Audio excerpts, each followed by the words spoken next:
The Dark Crystal was such a wonderful gift that Jim gave us all. It would never have been made without his vision. We made the movie we wanted to see. We had no idea, really, how influential it was going to be. The big departure for my dad with Dark Crystal was definitely the first time he wanted to create an entire universe where the puppets weren't puppets. The puppets were living, thinking, breathing beings in this alternate universe, this alternate reality that is where Dark Crystal takes place.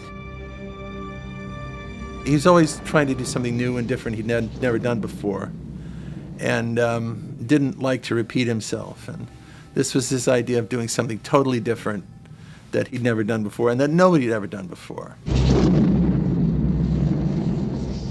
Another world, another time, in the age of wonder. 1,000 years ago, this land was green and good, until the crystal cracked. Jim's initial idea, the thing that sparked off Dark Crystal, was seeing a book in which, it was a children's book, that had crocodiles living in a palace. And he liked the idea of these disgusting creatures living in something palatial. The idea was that this kingdom had been fractured and the good and the evil had been separated out. And the story was about integrating the two back into single characters. Jim called me up and said, "I've got this fantasy film. I wonder if you'd be interested in being involved." And it was basically about the creatures and the world, how strange it was, and the cultures and everything were totally strange and original. There was very mystic spiritual philosophy behind all of it. He basically saw good and evil as two sides of the same thing, or I guess yin and yang. And I think that was his underlying spiritual idea for the story. This idea that I suppose we're all composed of different things, good, evil, in each of us, underlay the whole movie. I think Dark Crystal particularly was about Jim Henson. I think it was his searching for what he thought about these greater spiritual issues. I mean, I always felt like, well, and if you put them together, maybe all sins will be forgiven. I don't know. I think it was an exploration of that, certainly. If you hung around with Jim, you tended to become aware of the way he felt about things, even if he didn't explicitly express it. And I think everybody got into the idea and the theme of the movie. And the melodramatic plot stuff is what we needed to put as a skeleton to hang this theme on. Oh, the prophecy says you must find the shard. The crystal shard. The crystal shard? To save our world, Gilfling, you must find the shard. When we started, Jim wanted to create a whole world. And we spent a long time in the early days just talking about what the world might be, what it might look like, what sort of creatures might populate it. And we discovered that in inventing the world showed it had an ancient history. I had to create shapes and forms that told you that it had been there for a long, long time. And there was something very magical about Brian's work, is when you see it, it all has a sense of ancientness. It's worlds with millions of years behind them, and you really do believe it. We tried to create a world that you realize that everything was linked. In my work, in a lot of symbols and my use of geometry helped to pull everything together. So the geometry is shown very strongly that the creatures themselves always held the same symbolism that ran through the whole movie, and how the story brings us to that point where everything has to come back together again. Now send forth, Jen. Watch over his dangerous quest. And he wanted the world to be alive, not just the characters. He wanted everything to be alive. The Dark Crystal was kind of a doorway you could go through to be able to express creatively your ideas about the emotional qualities of all living things, whether they were living or not living in a sense of mineral, vegetable, not particularly what we consider as living. I'm very inspired by nature, and so was Jim. And he allowed me the space to bring that into the movie. Brian Froud did an amazing job. Everything that he designed was something that you could really imagine being alive.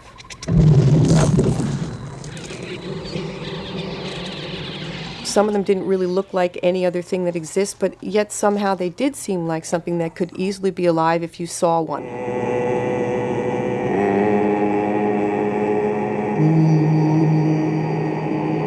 The mystics were much more connected to the earth itself. It was as if they were made of the earth. The mystics are very solid and slow and think, but they think in long cycles. At last the crystal calls. It is time to return to the castle. Jim's concept with the mystics was they were very holy and spiritual, and they had purged themselves of all their bad lower selves, but this meant that they were incapable of really acting in the world, that you have to have some little tinge of bad impulses in order to create. I mean, power implies some sort of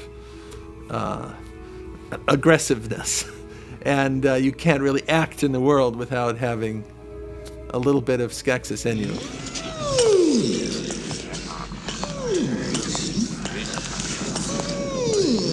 Quiet!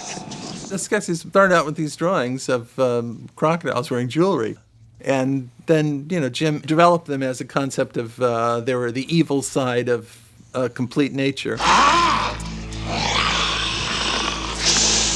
What it seems to start to emerge at first for me were like deep-sea fish for some reason.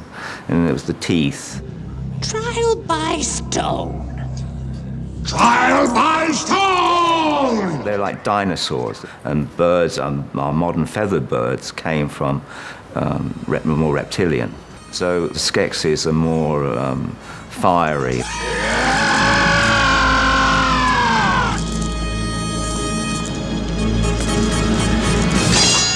They took each one of these Skeksis and they were looking at the colors they wore. Everything they wore symbolized sort of their mental process of their particular personality as a Skeksis. Stuff the audience only gets subliminally. I'm not going to say they don't know it. You know it, you just don't know you know it.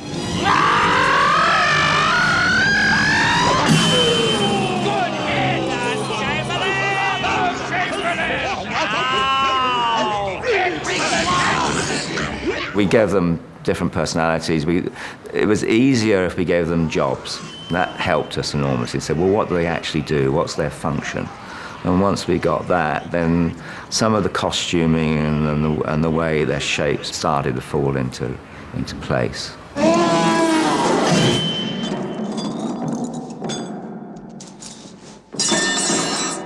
Me, the Emperor! In our idea of them being split up, we were saying, but one is not better than the other. They both have their strengths and they both have their weaknesses. Now, by the law, he must pay.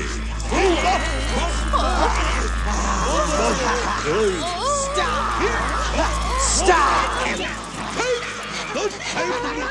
The characters themselves were actually full-fledged characters. They had their own backstory, and they were totally well-rounded. One was a sort of an organic, full-body, moving thing, and the other thing was kind of a hard shell Belle, which actually was very like their characters. One was very earthy, and the other one was very hard and reptilian. So it actually, their shapes really did have to do with their spiritual qualities. So my challenge is to give them, their counterparts, some reference to each other. They have to be seemingly totally different and totally separate, and yet they are inextricably linked. So there had to be some anatomy going on underneath that told you that they were the same thing. You didn't need to know right at the beginning, but you needed to know later on.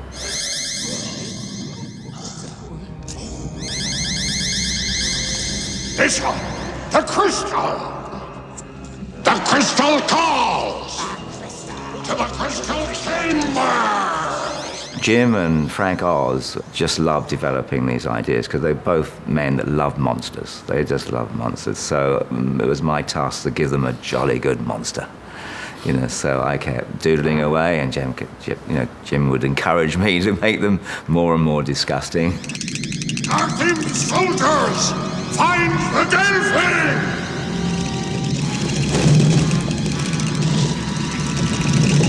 Arthim! The Gelfling! Bring him to the castle!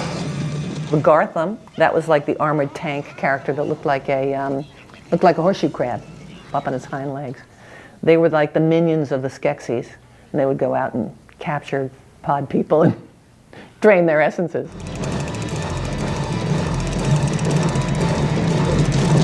I discovered lobster dinners. If you look at the movie, you can see a big influence of lobsters and crustacean in that. And it started throughout the feel of the incrustation of these characters. Basically, the concept for Jen was that he's the one who's dealing with all the problems that occur are problems that he has to overcome. So he's learning about the world. The key to Jen is that it's really Jim Henson as a very young, innocent young fellow. I mean, the similarity of the name is it's a tip there, and of course Jim reserved that part for himself. It's a part of Jim's personality that really makes that character work. Who is Augur, anyway? One of these things?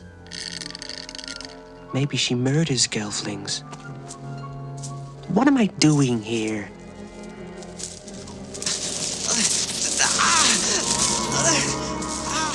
Augur was this monster woman witch character that gives Jen the advice on what he needs to do and where he needs to go. She took her eye out. I looked around, yeah. Start it! Start it!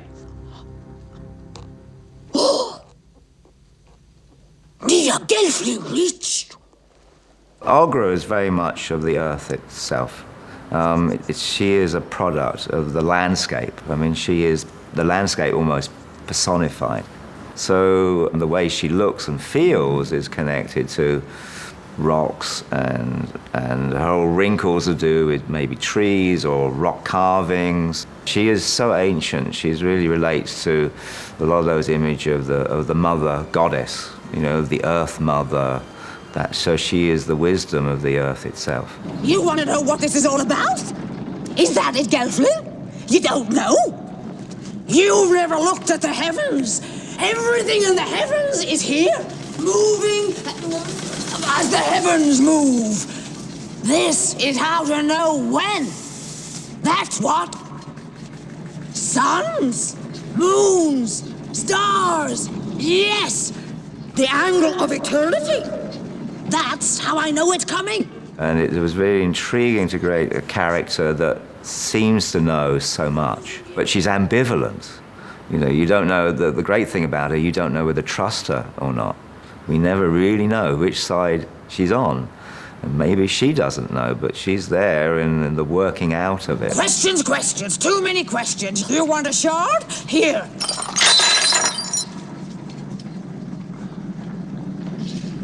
Which one is it?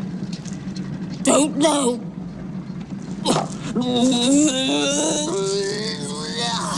Don't know. Ha. Listen, Gelfling.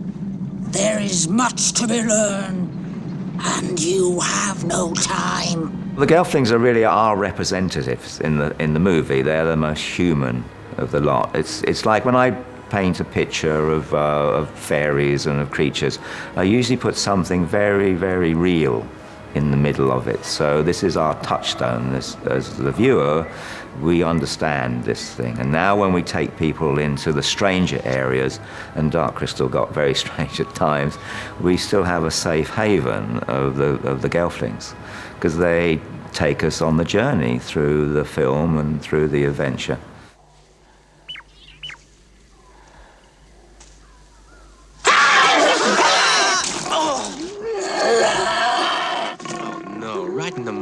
people would say it's easier to meet people of the opposite sex if you have an attractive dog.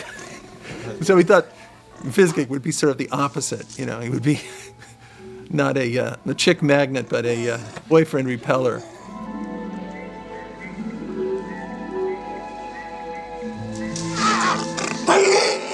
Well, I also played a character called Fizzgig, who was like a little pet, who had a ferocious set of teeth that could emerge at any moment when he lost his temper. Corvier. Huh? What kuda? You, Gelfling? Like me? Well, yes. But I thought I was the only one. I thought I was. Kira, of course, we had to come up with a different background for her. She could speak to the animals, which is something he didn't have, and we came up with a mind speech, which they would when they touched their hands, their thoughts would become united. The first thing I remember is fire. Back when It's a war, I think. Shiny and round. A tree. My mother puts me right inside, and we're... Mother! Mother the monster! First thing I remember is the kind one. It was a way of objective correlative of their falling in love and becoming united as one person, and an incredible degree of intimacy that we couldn't portray otherwise on the screen. There's no one here like me. I need to find one other. I love them all. Except I need to find... Wait. I want... It's going away. It's going away. Very rarely you see a puppet as a real main character lead in a film. They got inspiration from everywhere, so it was a very organic thing. We were just having so much fun with them. And you could use anything. We'd take, like, stuff out of the garbage can and, you know, the spoon you ate your lunch with. I mean, you could just use anything you wanted. A lot of stuff happened by accident, like in the workshop. They had to make the pod people and carved apples and stuck them on the radiator, and they just shrunk down, and a lot of the faces came from what those apples looked like when they had dried for a couple of days.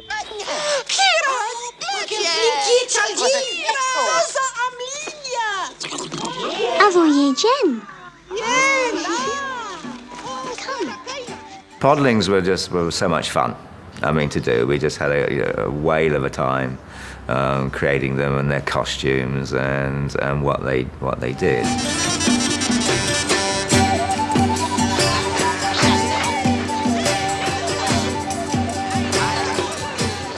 Podling Village was based on Jim and Jane's home. You know, they have all these kids, and they have 27 cats and monkeys and parrots, and you can imagine, you know, Jim and all of his kids. It's going to be a really lively scene. Because they're all incredibly much like Jim, and so that, to my mind, that's really what it was always about. It was home with the family, home with the Hensons.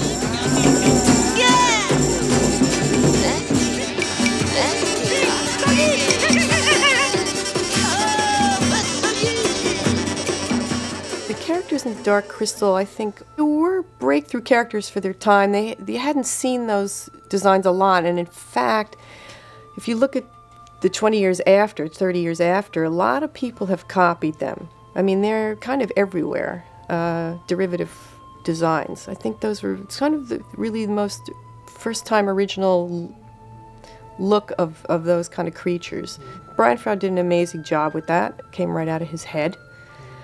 And they covered all a range of all kinds of things that you could imagine being alive, and it helped people to believe in them as characters. I think it was groundbreaking because nobody else was doing a movie like this. And I think it was right where Jim Henson lived. So he didn't see it as groundbreaking. He saw it as just a more perfect expression of his philosophy or his spiritual insights. Everyone, and even he, could certainly acknowledge and see what an extraordinary thing he had done in bringing that world to life, bringing the Dark Crystal world to life.